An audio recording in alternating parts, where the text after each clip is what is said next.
Edwards. Lost. What going on with me? I think that's a Robbie effect. I was about that's to what it tell is. you that. Good morning, Blossom, but I was about to tell you it's Robbie, you know.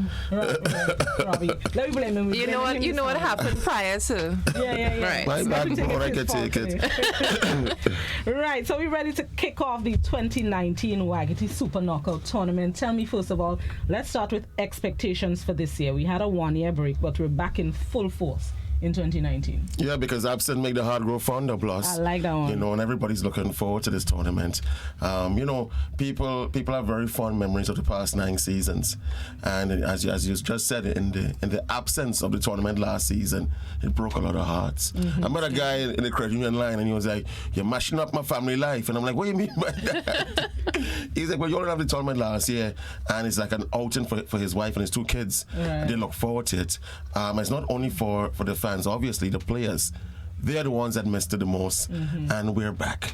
We're back. We're back. What can we expect for 2019? Well, we have a lot of things in the bag that we're going to pull out. I mean, besides the increase in prize monies for the teams, besides the increase in individual prizes, fans. Because what will a tournament be without the fans? Mm-hmm. They are the ones that support their teams. And sometimes you come there, you don't even have a team. So what do you support? You support the game. Yeah. Football comes first, regardless of who is playing. It's a game. So you come for the sport. You come to mingle with your friends. After a tough week, you haven't seen your friends for a while. Hey, let's go over the bar. Let's have a little talk. You know, yeah, let's catch a game. Catch the game. So we're back, Bloss. You know, and this is the reason why we're back. It's because of the fans. The people say, you know what? This is the people's tournament. They look forward to it, and probably because of the package. You know, we have a perfect package. Yeah. So Lester Smith said it's sportainment, a word that's been popularized by Trevor. And Smith can't argue Trevor again because we know what happened, you know. Exactly. But it's a perfect blend of sport and entertainment. So this is the reason I think people are drawn to it. You know, even though you're not that much into the sport, but you come for entertainment. It's a good line. Yeah, but you get sucked into the sport because you might come there, you know, let me I might only watch the second game. Oh, this game is fun. Yes, because it's so exciting. That's right. Get sucked into the game. I give it that one. Give it that one. All right, I take it. So we have 27 teams in the tournament this year. Who are the 27 teams? Well, you want a list of all 27? Each and every man. I'm so happy Mr. Samuel is here because he has them at the top of his head so he could just run through them right now. Let me try to spit them out for you. So we have defending champions, Hurricanes, GTC, St. John's Sport. Let me stick a pin on GTC, Grenada Trade Center. They must be applauded. They are sponsoring at least 2 teams, Combined Northerners and St. John's Sport. And there's also talk of them sponsoring a third. I mean, the economy is rough, it's hard. And when you have a company that's willing to invest into teams like that, hey, kudos to them. Amen. So St. John's Sport, the second team, Paradise, GBSS. Paradise has 2 teams, as a matter of fact. They have the Paradise Juniors, sponsored by Minister Kate Lewis. So GBSS, that's 5. Mount Horn, Shantymel, Eagles. You have a combined team of Mount Rich combined. Springs, they are back in the tournament this year. Idlers are back after a long hiatus. That's 11. Yeah. CK Honved. I'm losing it. The U teams. Yes. Hurricane U team. Yes, Hurricane also have a U team as well. The National Under 17 team. In St. David, you have St. David FC. Police are back. You know, Police were actually one of the first 2 finalists in our inaugural year was Paradise and Police in the final. Yeah. Unfortunately, Police won the losing end. But they are back after as well. They took a break for a few years. There's a draw. There's a draw of teams coming back to the tournament. And it's not always because of the money, you know. It's because of the stage. SAB is taking part. And let's take up in there. So SAB, Mount Horn, St. David FC, before they were GFA affiliated, they came to the Wagity Super Knockout. I remember that. Test the waters, see what they are made of, and some might say, oh, it's a knockout, you can go at any time, but they just came to exhibit their talents and to see their weaknesses and their strengths, and see how ready they were for the GFA. SAB is now a Premier League team, you know. So again, it is a tournament. It's a tournament invested in teams, and teams paying back in their talents. Exhibiting their talents, exhibiting their strengths. It gives them a good stage to exhibit their talent. That's what it is. This is a Waikiki Super Knockout Bloss. Mm-hmm. Yeah, that's where great teams are born. That's right. I like that. Yeah, that's where great teams are born. I'm glad you say that, Ms. Edwards. So how do you think the teams have used the Waikiki tournament to develop themselves? As you mentioned, Sab, but there are other teams in the competition as well. How do you think they have helped themselves develop and grow? Well, I think with such exposure from the Waikiki team, and everybody comes out and they look forward to that, it's obviously they want to put their best foot forward. So they always have to realize that, okay, well, hey, this is my talent. This is what I'm showcasing. And I have to put my best foot forward, enough practice. So it gives them more time for practice. It gives them more, with the prize monies and all. So that's a lot of incentive to go out and work harder. So as Mr. Samuel said, look where it got them. Some went to the national team, some went to Premier League and so on. So it's a stage. Showcase your talent, and they push through, and this is where, Mentioning the prizes, what are the prizes up for grabs in 2019? Well, this year it's $150,000. For the winners? No, in total. Okay. But the first place winner is going to be receiving $63,000. I mean, that's a lot compared to the first. I could do it some of that right now. Can I? Mm-hmm. Well, maybe we need to join a team. I'm thinking we need to join a team. I don't know what they're going to call us, but I could be the water boy. That's fine. That's fine. Well, maybe I could be a medic. Okay, maybe we'll try that. Boy, yeah. So it's over $63,000. Well, not over $63,000 for the first prize winner, and along with consolation prizes, like you have persons that would win like Golden Glove and Golden Boot. I mean, it's a lot of monies, and I could give you a quick, Mr. Samuel, do you have a quick breakdown? So the MVP of the tournament, he's going to receive $2,000 plus other prizes. Coach of the tournament is going to receive $1,500. Yes. Golden Glove, which is the best goalkeeper, also $1,500. Golden Boot winner, $1,500, and they also get additional prizes. Most individual goals they're going to receive. That person's going to receive $2,000. Yes. Then we have a new prize as well. It's sponsored by Peggy's Auto. Yeah, the most outstanding young player. That's right. It's $500 to be won. Plus a pair of boots. Yes. So it's a way of giving back to the youth, to the young players, and hopefully motivating them to push on. She mentioned the national team. I have seen so many of these little boys. Mm-hmm. That at one time I was like, oh, Mr. Samuel, there's a little, all their mother's milk, sorry, on their face still. And now you're seeing them in national youth squads. Yeah. And it's encouraging. Mm-hmm. You look at them and you said, sorry, I'm fighting a cold. but you say to yourself, this is what it's worth. This is the reason why you're doing it. To push the game on. Mm-hmm. Because we met the game and we're going to die and leave it here. But the game's going to remain. So we have to encourage it into the hearts of the youths. Because the youths are the future. And they're the ones that are going to push on with their respective teams in time to come. And carry on the name because, for example, Hurricane. Yeah.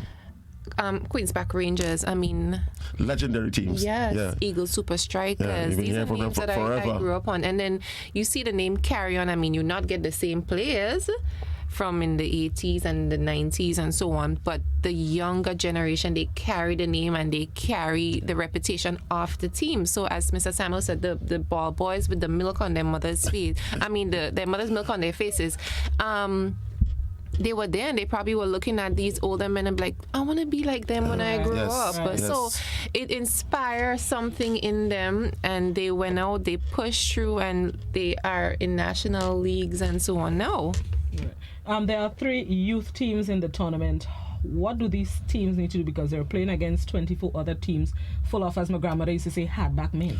Well, the thing about it, Kate Lewis, Paradise Juniors, they were the upset team of the tournament in 2017. They made it as far as to the semi-finals. Right. That's true. They were the flag bearers for the parish because, normally it's a senior team. Right. They went out early to Mount Horn. And Mount Horn themselves didn't go on that much further, but it was Paradise Youths.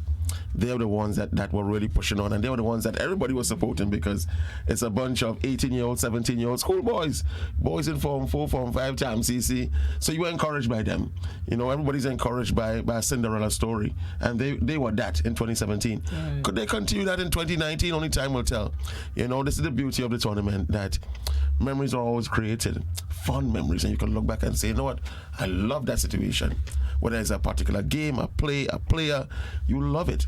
Come and fall in love with the game again. Come and fall in love with the Waikiki Super Knockout. And come and learn. The persons like myself. Plus, I'm just feeling off for you. You know, it's you. Yeah, nice try. Yeah. But you know what? He's absolutely right, because he's making me feel like, you know, I need to be at the games. Like, I mean, if I was on the outside listening, I'd be like, I need to be at that game. Come and fall in love with the game. It makes football sound so. I mean, it is. Right. It is, and that is in our culture. I mean, we grew up with cricket and football. That's what we knew. Cricket, football, carnival. It's true, cricket, football, carnival. But no, it's all about football, and I'm so happy that it gives the young persons, the young talents, an opportunity to grow from strength to strength and carry on. Right. So, Robbie, tell me about the teams and what we can expect. Who you think maybe some of the top teams? We are without the start of the GFA season so far because of their own drama. Okay. We just say drama. And leave that there. No, we'll leave that there. So with the Mwagiti and without having the prelude of the GFA, start of the GFA season to gauge from, what can we expect would be, or who can we expect to be the top team? I think that makes it more difficult, because you don't have a GFA season that you could have observed teams and look at their form. Right now, all teams are just playing a bunch of practice games, and practice games are not that competitive because there's nothing really at stake that you're playing for. Yeah. So probably it's safe to mention your four big guns from previous tournaments, because they're the more consistent teams. And we speak of Hurricanes, Paradise, Hard Rock, and GBSS. Right. Four most consistent teams. They have made the finals the most out of all participating teams. Hurricane have been there 5 times, winning 3 times. Paradise won it 4 out of 4. Hard Rock has won it once out of 3 times in the finals, and GBSS unfortunately have been to the finals on 3 occasions, but probably forever the bridesmaid. Yeah. You never know. Yeah, but 2019 might be there. Yeah. Hey, you never know. Look out! You know, you got your ticket already, Bloss? Yes. Okay, yes, good. Yes, very good, because you're gonna come and see. Probably might see a new winner. Probably might see Hurricane retain it. Who knows? You know. But as I said, it's tough to really say who is going to be the best of the best this season based on what's playing out this season. But these are the 4 more consistent teams. You know, we haven't had much finalists besides those 4. You have had consistent. We've had Police, Eagles, and St. John's Sport. Right. So 7, and those 3 have only been there once. You know, so it's really hard to say. St. John's Sport for the GFA season have had lots of transfers. So you still can't gauge them. I think they played a practice game last night against Christian Strikers and they won 6-2. But Christian Strikers are not as competitive and as strong as St. John's Sport. So I can't really say, you know, to how much does that practice match speak of. And you know, sometimes in a practice match, you don't even play the full 90, you might just play about an hour. So I don't know. So it's hard to say. But definitely those 4 that we just mentioned.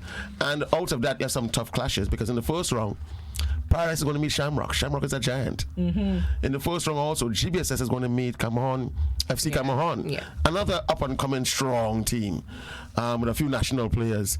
So it's going to be tough. And those 2 games literally hinge on each other, because the winners of both games are going to play each other in the second round. So, you know, all I'm going to do is to encourage people to come out.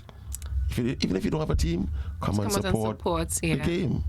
So what do these 4 teams need to do to see that they remain top 4, and what do the other 23 teams need to do to see that they make the top 4? Man, is training, is youth programs, is investing in good programs.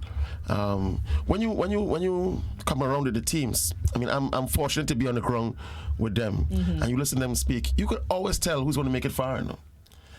their body language, the way the coaches speak, the way the players respond, the discipline. You could always tell. Plus, some nights you're there, huh? And there are some teams, they're never on time. They forgot their balls at home. They forgot their cooler. Yeah. You're going out tonight. You're ready. Yeah. It's all about the dedication it's a to discipline. the game. Yeah. And you listen to how much, even finances, that some of these teams invest just for a knockout tournament. They're hungry for it.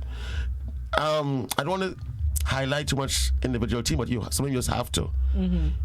You see the Paradise and the Hurricane in particular, they have a vibe about them. The chanting, the singing. These guys in the locker room, but even in the locker rooms, the Hurricane team have a kind of Veco kind of thing about them. There's a real kind of Shango vibes inside it when you go to them to get them the team list or to say, hey guys, let's go. It's always a vibe. Paradise has a similar vibe. So in essence, Mr. Samuel, they don't just play the game just to play the game. They play the game for the love of it. It's a passion. Yeah. Yes. So that's what most teams need to bring. Yeah. You know.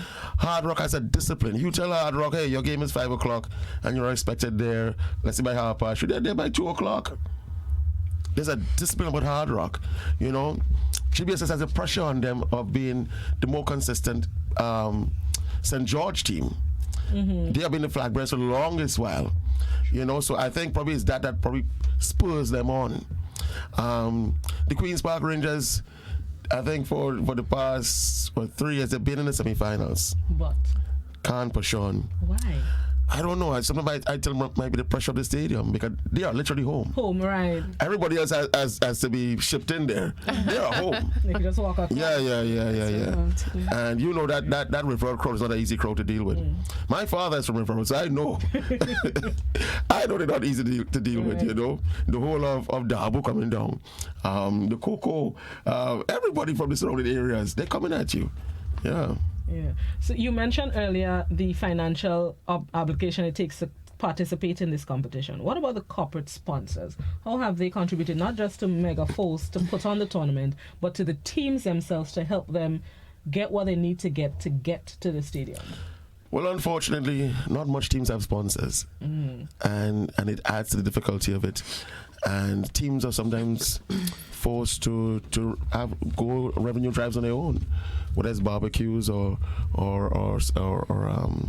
just regular fundraising. Ramona cruises, whatever they choose to do to raise funds. You know, to those who are fortunate enough to have Antillean on board or CKs or the Trade Center on board, kudos to them, and they must appreciate the sponsors that they have, because balls are not cheap, equipment on a whole not cheap, uniforms are not cheap, and besides that, every day you have to get ice or Gatorade, or let's not forget you have a lot of these guys who are not employed, so they come into you, manage, I need a bus money, manage, I need for the days, I need a change to eat, and you have to do it as a human being. You can't see your neighbor going down and you stretch out a hand, you know. So it takes a lot financially for teams to stay afloat, and again, thanks to all the sponsors who are sponsoring teams, not just, as you said, Mega Force, but teams in particular. It's really appreciated. On an average, how much would it take to compete? Would a team cost a team to compete in the tournament? Well, it varies, because take, for example, teams that are coming from the north, Shanty Mill, Eagles, Hard Rock, Mount Rich. I mean, the bus alone might be close to $800. And then $800 for the tournament or for one trip? Per trip, and the more they go, yep. And so the longer they remain in the tournament, it's more costly. It's costly for them. It may be a bit cheaper for them, obviously, when we go to areas like Victoria Park, but it's expensive for the bus. And again, all these other auxiliary costs, you know. So in some cases, there are teams that say, oh, but we spend $10,000, and some team might spend about $5,000. You know, it varies. What is fortunate for them is that, you know, when we started, we only paid $10,000. We moved from $10,000 to $63,000. Right. So you are going to be in the plus. Most teams, what they do after they win, you know, they give their players something. We have a little party, and then the rest go in the call room for another day, because hey, GFA is still ongoing, and you have other responsibilities, other obligations. All right. This year, two of the games will be held in the big parish. I remember the tournament being held in St. Andrew in 2 weekends. 2016. 2 weekends. So 2 weekends. Yes. So tell me about the fan base in the big parish. Always good. Always good vibe. It's a smaller venue, so it's a bit saturated in a sense, so it's easier to feel that vibe and feel the pulse of the people. But it's always good. You always get a very good response in the big parish. And hey, we come up next weekend. Look out for us. That's right. And we also come out with entertainment next weekend at the big parish. Friday Night Band, Valley Ned, Charlie Blacks, Brighter Star. So again, it's not only the football, but we also bringing back some entertainment to the parish. Yes. And who are the entertainers for the duration of the tournament, local and regional and international stuff? We have a lot, boss. We have a lot. And some you gotta keep in the bag. You can't just reveal everything. Okay, so tell us some. Tell me some. So far you know of those this weekend. So you know of we have Jamel and Nadia Batson, and then we have Wasways and Dash. We also have Blackadan, and then we have Steel Pan and all these other activities. We have the action band, and I like that we involve local artists as well, alongside the regional artists. And I know that a lot of folks, they love the entertainment part. I'm not saying that they don't love the sport, they love the sport, but the younger ones, the fresh and green ones, they come out for that. And we do have a lot of trending artists that are on board. Megaforce took to social media and they were asking, select who do you want to come. So they got the public involved and give them an opportunity to select who they want to come. So of course, requests were made, demands were met. So I know, as Mr. Samuel said, we have to leave some things to, surprise. Plus, you look at this and it's fine. You want to hear some names. Yeah, I want to hear some names. I'm waiting patiently to hear some names. I mean, I'm coming to see Nadia tomorrow, please. All right. Why is everybody running to see Nadia? Yeah. I just love that lady.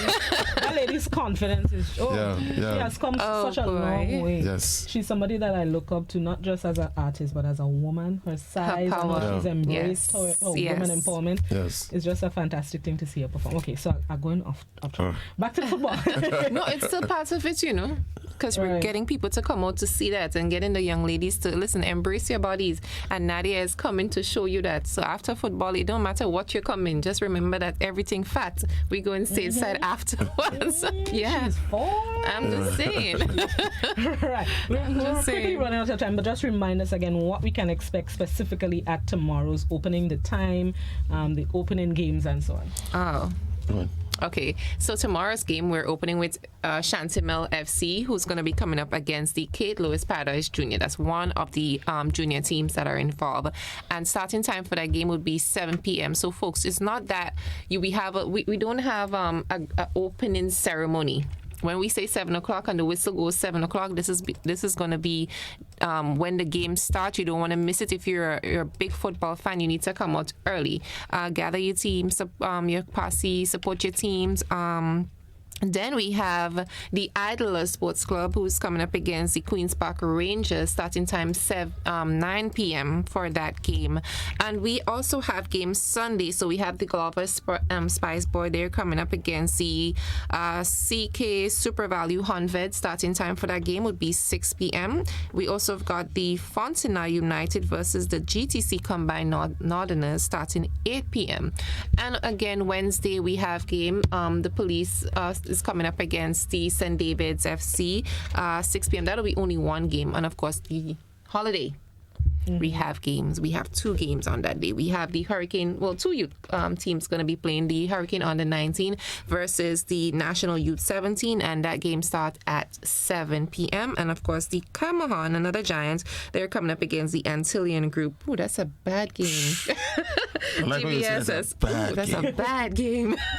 That's a 9 p.m. game. So that's Friday. If you can't make the 7 p.m., make sure you come out to get a 9 p.m. game, because it's a bad game.